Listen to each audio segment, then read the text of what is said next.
अब वो मैं माइक मजलिस इत्तेहादुल मुस्लिमीन किशनगंज के एमएलए मुसलमानों की आवाज़ जनाब अख्तरुल ईमान साहब जो किशनगंज से एमएलए हैं, दरख्वास्त करता हूं कि वो तशरीफ़ लाएं। जनाब अख्तरुल ईमान साहब।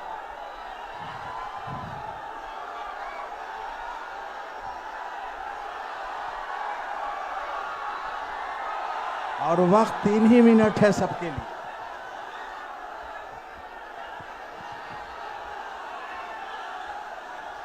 नहमदहु व नुसल्ली अला रसूलिहिल अमीन। औज़ु बिल्लाहि मिनश शैतानिर रजीम। बिस्मिल्लाहिर रहमानिर रहीम। दस्तूर वक्त बचाओ, दस्तूर बचाओ इस अजीमुस्सान कॉन्फ्रेंस के सदर बावकार हजरत मौलाना मोहम्मद अहमद वली फैसल रहमानी साहब डाइश पे तशरीफ़ फरमा, दिगर मुअज़्ज़ज़ उलमा कराम, मुख्तलिफ सियासी तंजीमों के मुअज़्ज़ज़ अरकान असम्बली व पार्लियामेंट, मीडिया के अच्छे साथियों, खानकाहों के मसाइक अज़ाम और इस जलसे बावकार में तशरीफ़ फरमा सभी हाजरीन, मैं इस वक्त गुफ्तगू करने नहीं आया बल्कि अपने अमीर शरीयत के हुक्म की तामील करने के लिए आया हूँ। और इस वक्त आप लोगों को मालूम है कि ये इमारत शरिया वो अजीम वरासत है कि आज से तकरीबन 105 साल कबल हमारे उलमा ने हमें एक अजीम वरासत सौंपी है और वो वरासत है इमारत शरिया की। ऐसे मौके से हम इमारत के बानी हजरत मौलाना अबुल मोहसिन सज्जाद अली रहमा को, हजरत मौलाना अबुल कलाम आज़ाद अली रहमा को, हजरत मौलाना मोहम्मद अली मुंगेरी रहमतुल्लाह अलैह को, बदरुद्दीन कादरी साहब को, शाह हबीबुल्लाह साहब को खराज अकीदत पेश करना चाहते हैं। मेरे अजीजों, एक बात सुनो, वो कौम फला नहीं पा सकती जो अपने अमीर की अताअत नहीं करती। यहां पर ये भीड़ नहीं है, ये जमात है और जमात अमीर की अताअत का नाम है।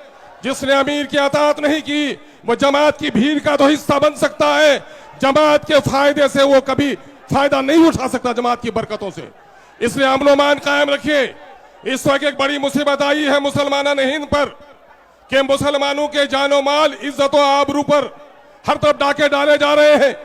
कहीं बेटियों की इज्जत लूटी जा रही है, कहीं मस्जिदों के गुंबद तोड़े जा रहे हैं, कहीं दाढ़ियां नोची जा रही हैं, कहीं टोपियां उछाली जा रही हैं, पार्लियामेंट में तुम्हारे खिलाफ कानून बनाए जा रहे हैं, एडमिनिस्ट्रेशन में कॉमनल फैसले लिए जा रहे हैं।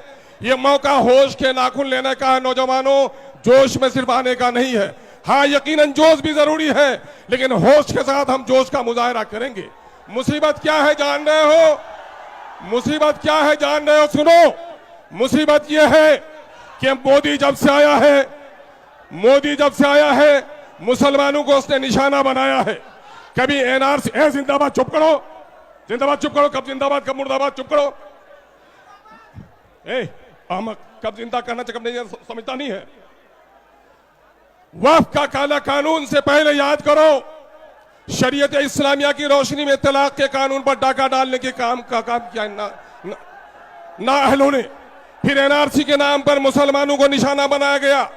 जब आसाम में इसका खेल खराब हुआ कि मुसलमानों से ज्यादा गैर मुसलमानों के पास कागजात नहीं है, तो फिर वहां थोड़ी देर के लिए दम लिया और इन्होंने बड़ी तहकीक के साथ यह फैसला लिया है कि मुसलमानों की अजीम विरासत, जो मस्जिद है, जो मकबरे हैं, जो दीनी दरसगाहें हैं, जो मुसाफिर खाने हैं, जो कब्रिस्तान है, इनको उजाड़ा जाए।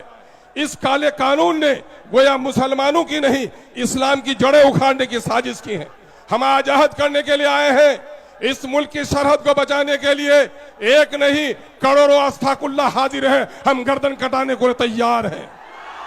साथ ही हम ये भी अहद लेते हैं कि इस मुल्क के आईन को भी अगर किसी ने तोड़ने की कोशिश की, ऐसे जालिमों का पंजा ही नहीं मोड़ोगे बल्कि अपनी गर्दन कटाने के लिए तैयार हैं। और साथ ही ये भी अहद लेते हैं कि मछली पानी के बगैर जिंदा रह सकती है, लेकिन मुसलमान शरीयत इस्लामिया के बगैर जिंदा नहीं रह सकता।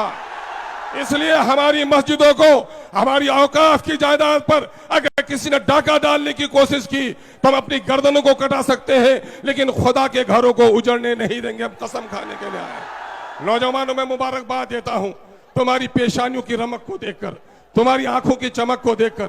गर्द के धूप की तमाजत भी बहुत है, लेकिन तुम्हारे चेहरे में जो गम और गुस्सा है, इस बात की अलामत है कि हम और आप अपने अमीर शरीयत के हुक्म पर सिर्फ जमा ही नहीं हुए हैं, बल्कि जिस मकसद के लिए जमा हुए हैं। अगर हमारे अमीर ने हुक्म दिया कि हमें गर्दन कटाना भी वाजिब है, तो हम गर्दन कटाने के लिए भी तैयार हैं। अब जाग चुके हैं दीवाने, दुनिया को जगा के दम लेंगे। जीना है तो इज्जत से जी लेंगे, वरना जामे शहादत पी लेंगे। ये माह मुबारक मुहर्रम का है। यही महीना है जो हजरत इमाम आली मुकाम नवासे रसूल हजरत इमाम हुसैन रजी अल्लाह ताला अन्हो ने बातिल के शमशीर पर अपनी गर्दन को देने के लिए तैयार हुआ, लेकिन बातिल के हाथ पर हाथ देने के लिए तैयार नहीं हुआ। हम भी याद करते हैं, इनकलाब, वफ़ का काला कानून मुर्दाबाद।